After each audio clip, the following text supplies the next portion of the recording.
आयुष्यामध्ये एक ट्रिप तरी नक्कीच अशी होती जी तुमच्या जन्मभर लक्षात राहील. पण मी असं का बोलतोय हे तुम्हाला कथा ऐकल्यानंतरच समजेल. पण त्याआधी चॅनलला सबस्क्राईब केलं नसेल तर सबस्क्राईब करून बेल नोटिफिकेशन दाबा.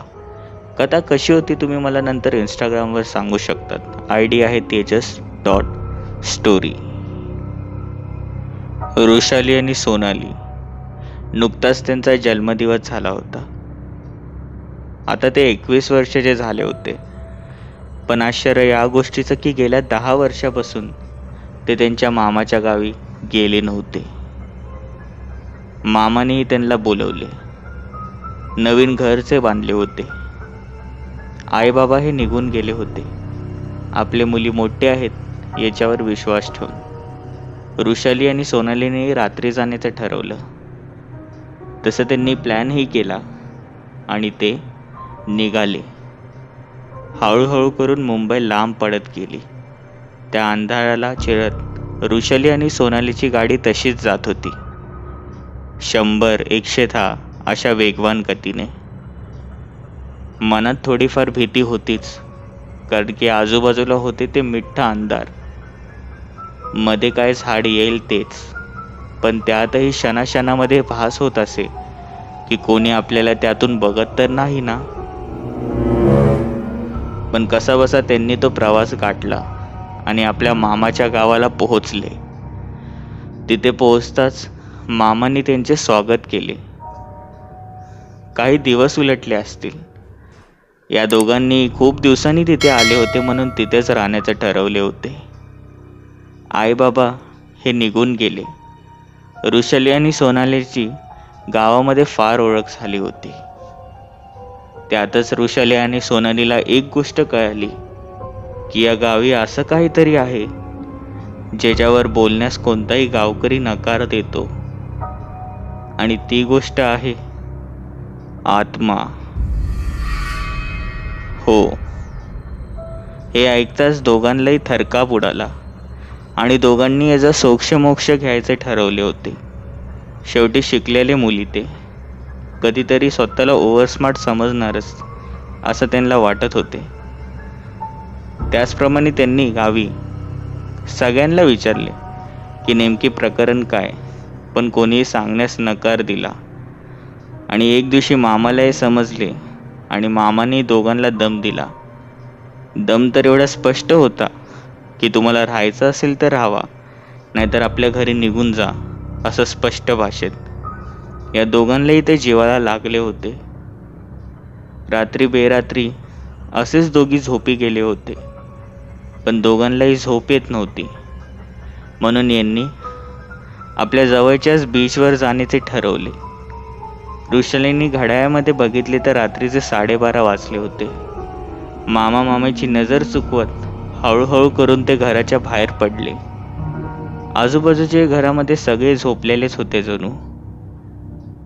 हळूहळू करून आपल्या जवळ असलेल्या मोबाईलने आणि टॉर्चच्या सहाऱ्याने ते बीचजवळ गेले. सुरुवातीला त्यांना फार आनंद वाटला होता. ते बघू लागले की त्या किनारे असलेले ते पाणी कसे आपल्या हळूहळू करून जवळ येते. क्षणभरात ते थोडेसे तिकडे उडायचे आणि मनाला प्रसन्न वाटायचे. त्यातच सोनालीला काही असे दिसले जे पाहून तिची झोप उडाली.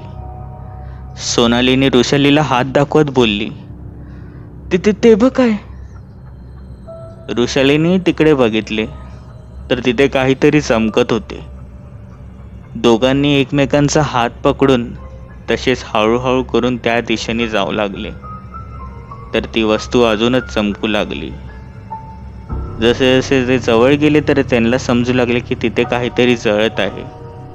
आणि काही क्षणात त्यांना स्पष्ट दिसले की तिकडे कोणाचे तरी प्रेत होते जिची अंत्यविधी केली होती.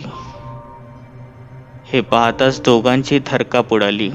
दोघांच्याही मनात धडकी भरली आणि हळूहळू करून ते मागे जाऊ लागले. यावेळेला असं काही पाहणं त्यांना अपेक्षित नव्हतं. पण त्याहून अधिक यांनी पाहिले की त्या जाळणाऱ्या प्रेताच्या मागे एक बाई उभी होती, जी वृषाली आणि सोनालीकडे एक एकटक पाहत होती. जणू ती त्यांचीच येण्याची वाट पाहत होती. वृषाली आणि सोनालीने तिकडे बघितले आणि ते धावत सुटले.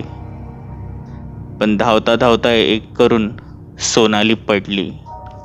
वृषालीने मागे पाहिले तर तिला अंगावर शहारे आले, कारण की सोनालीच्या मागे तीच बाई उभी होती. ती एवढ्या पटकन सोनालीच्या मागे कशी काय आली हे त्यांना समजले नाही. सोनाली त्याच क्षणी उठली आणि वृषालीचा हात पकडून धावू लागली. कशीबशी जाऊन ती वृषाली आणि सोनाली आपल्या घरी आल्या आणि झोपी गेले.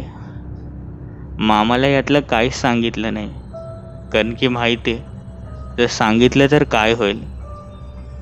पण दुसऱ्या दिवशीपासून सोनालीची तब्येत ही थोडी बिघडल्यासारखी वाटत होती. नेमकी असे का झाले होते ते तिलाच माहीत नाही. वृषालीने सोनालीला खूप समजवले, पण सोनालीने ऐकण्याचे जणू ठरवलेच नाही. दिवसात सोनालीची तब्येत बिघडू लागली होती आणि आता तर आईबाबांचाही फोन आला होता मुंबईला परत या करून. मामांना आपल्या मुलींना असे पाठवणे योग्य वाटत नव्हते. पण सोनाली, तिचा हावभाव बदलला होता. तिचे डोळ्याखाली लाल वाटत होते, चेहरा सफेद वाटत होता. आणि हो, कधीही जास्त न जेवणारी सोनाली आता 2-3 दोघांचं जेवण सहजपणे खात होती. वृषालीलाही बघून आश्चर्य वाटले. हे नक्की काय होते तिला कळत नव्हते. एका रात्री दोघेही तसेच झोपी गेले होते, पण अचानकपणे सोनाली जोरजोराने ओरडू लागली होती. हे असं का होतंय म्हणून गावातले आणि घरातले सगळे सोनालीकडे आले. सोनाली चक्क रागारागात बोलत होती, मला जाऊ द्या, मला मरायचंय, नाहीतर मी कुणाला सोडणार नाही. हे असले वाक्य ऐकताच सगळ्यांच्या मनात थरकाप उडाला. सोनालीला आवरणं अशक्य होते, म्हणूनच तिचे हात पाय बांधले गेले आणि दुसऱ्या दिवशी मांत्रिकाला बोलवण्याचे ठरवले.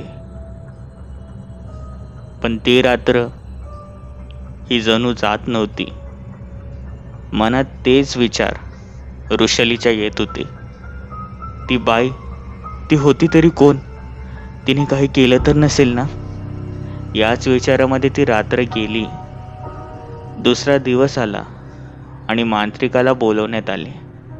मांत्रिकाला बघता क्षणी सोनाली जोरजोरात ओरडायला लागली, याला इथून जायला सांग, नाहीतर मी मारून टाकेल. आणि मांत्रिक त्या क्षणी बोलला, ही तीच आहे, जर हिला आज कैद नाही केलं तरी सगळ्यांचा जीव घेईल. आणि गावामध्ये शांतता पसरली, भीतीचं वातावरण पसरले. सोनालीला आता 5 ते 6 माणसांनी जणू पकडून ठेवले होते. मांत्रिकांनी सोनालीच्या अंगावर अंगारा फेकला. सोनाली किंचाळू लागली, पण हे एवढ्यावरच थांबणार नव्हते. सोनाली बेशुद्ध झाली आणि मांत्रिक बोलला, आजची रात्र अमावस्याची आहे, आज सांभाळून. सोनाली जर आज वाचली तरच ती उद्याचा दिवस पाहणार. ती हाडळ सोनालीला कायमची सोडेल, ते आजच. म्हणून घरच्यांनी सोनालीला तिच्यापासून लांब करू नये. मांत्रिक तिकडे निघून गेले आणि दिवस कसाबसा निघून गेला. रात्र ही झाली होती. सगळे गावकरी हे आपल्या मामाचं सांत्वन करून तिथून निघून गेले. आता घरी होते ते फक्त मामा, मामी, सोनाली आणि वृषाली. सोनालीलाही तसेच बांधले होते. सगळे घरचे झोपी गेले. पण अचानकपणे वृषाली, तिने पाहिले की सोनाली हिने दार उघडले होते आणि ती घराच्या बाहेर चालली होती. ती काही बोलणार, मामा मामींना उठवणार, पण त्याच आधी तिला दिसले की सोनाली खूप पुढे जात आहे. ती तशीच उठली आणि सोनालीच्या मागे मागे जाऊ लागली. मागे जाताच तिने पाहिले की सोनाली तिचे हावभाव बदलले होते. ती वृषालीकडे रागाने पाहत होती आणि बोलत होती, चल माझ्यावर, चल म्हणते ना. असे का होत होते तिलाही समजत नव्हते. आणि बघता बघता वृषालीने पाहिले की ती पुन्हा त्याच बीचवर आली होती जिथे तिला ती बाई दिसली होती. पण सोनाली बोलली, घाबरू नकोस, ये माझ्या मागे, ये. आणि वृषाली तशीच सोनालीच्या मागे जाऊ लागली. पावलाने पावलं जणू वृषाली तिच्या मागे जात होती. बघता बघता आता पाणी पाहायला लागले होते. समुद्र फार जवळ आला होता. सोनाली ही एका दगडावर उभी राहिली आणि वृषाली तिच्या मागे. सोनालीने कळत न कळत आपली नजर मागे केली आणि वृषालीला बोलली, चल माझ्यावर. आणि त्या क्षणी सोनालीने त्या पाण्यामध्ये तिने उडी घेतली. सोनाली वृषालीच्या डोळ्यासमोर वाहून जाऊ लागली. पण आता वृषालीला काही करणं शक्य नव्हते. सोनाली जोरात किंचाळत होती, मला वाचव. पण वृषाली ही तशीच बघून रडू लागली. ती पुढे जाणार, पण का झाले काय माहीत, ती त्या क्षणी मागे वळली आणि जोरजोरात धावू लागली. तिचे पावलं जड झाले होते, जणू तिला कोणीतरी मागून हे पकडत आहे. पण तिने त्याच्यावर लक्ष दिले नाही. ती देवाचं नाव घेऊ लागली. त्या बीचवर जणू एक नकारात्मक शक्ती ही आली होती, जी वृषालीचे पाय पकडत होती असे वाटत होते. वृषालीने तसेच डोळे बंद केले आणि तशीच धाव लागली. पण मनात एक गोष्टीचं दुःख होतं की आपली बहीण आपल्या डोळ्या देखत गेली. मागून आवाज येत होता, वृषाली मला वाचव, मला सोडून जाऊ नको. पण इकडे वृषाली ही तशीच जोरजोरात किंचाळत आजूबाजूच्या वस्तीमध्ये पळत पळत आपल्या घरी आली आणि तसंच घराचे दार थोटवत रडत ही खाली बसली. गावातले सगळे व्यक्ती जमले. गावकरी जमताच मामाने दार उघडले आणि पाहतो तर काय, वृषालीची ही अवस्था. वृषालीने मामाला घट्ट मिठी मारली आणि मामीला सांगू लागली, सोनाली गेली, सोनाली गेली. त्या बीचवर तिने उडी मारली. आणि गावकरी बोलू लागले, तीच असणारी, तिला सवयच आहे नवीन लोकांचा जीव घ्यायचा.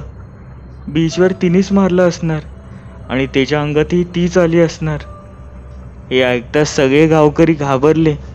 पण मामा बोलला, पण हे कसं शक्य आहे? वृषाली, असं खोटं बोलू नकोस. आणि वृषाली रडत बोलली, मामा मी अशा वेळेला खोटं का बोलेल? माझी शपथ, मी तुम्हाला खरं सांगते.